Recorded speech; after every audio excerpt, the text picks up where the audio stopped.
Without a doubt, the first thing you have to do is add 15 to your current age. Take that number and put it at the end of the following sentence. I am prepared to accommodate the needs, both emotional and physical, of this dog until I am blank years old. It's just so that you are extremely careful about adopting a dog with a problem with its disposition. People think they are going to fix the various insecurities and idiosyncrasies with a dog's personality.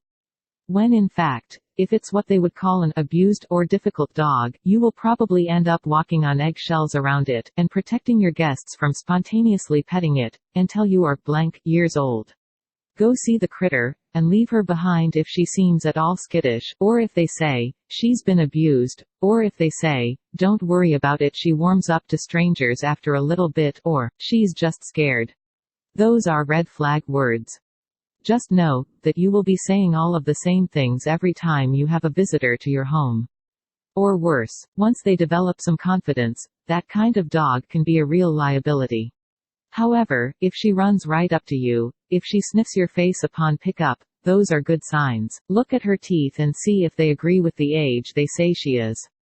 Look at the lenses of her eyes, and notice if she has cataracts at all. What if she won't let me look at her teeth?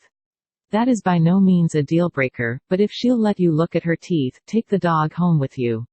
She has passed the ultimate sweetness test. Letting you look at her teeth on the first meeting with her, she is a regular canine Mahatma Gandhi. I would like to take a moment to discuss the adoptive term, she's been abused, or we think she was abused. That is an excellent reason to leave a dog behind. It's not hard to find a dog that has been abused for real, but it is 3 times rarer than finding a dog that was never socialized. There is a huge difference.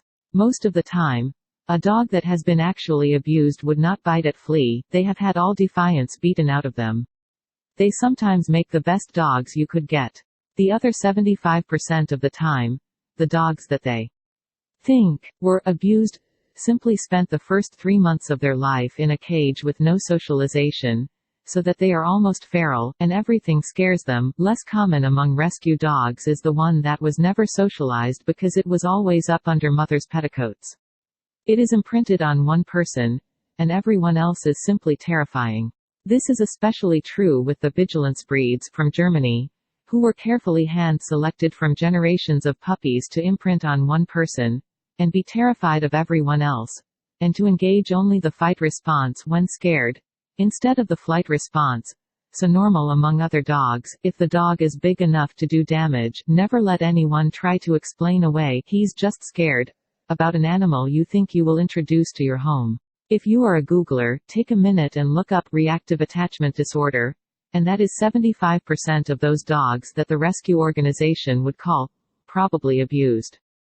Real abused dogs are submissive, and very likely to roll over and pee when approached by just about anyone. The last thing a beaten dog would think about is curling a lip.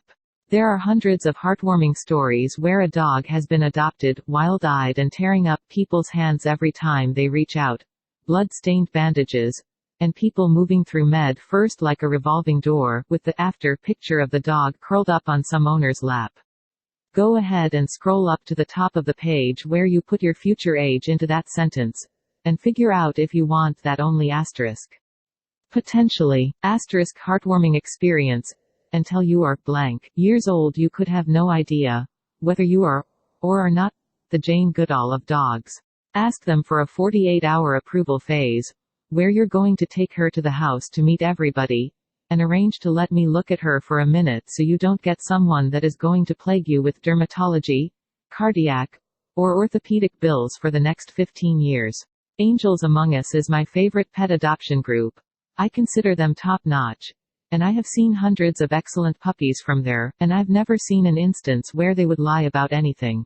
The key thing to keep in mind is that with any luck you will be with this dog for 12 to 15 years, and if it has a stone in its shoe about anything, that is a long time to cope with it, and depending on the adopter, it may, or may not, be the last dog they get. My next dog will be coming along, and when I am 64 years old, if the dog lived 15 years, I would be 80. I refuse to put up with a difficult dog for 15 years.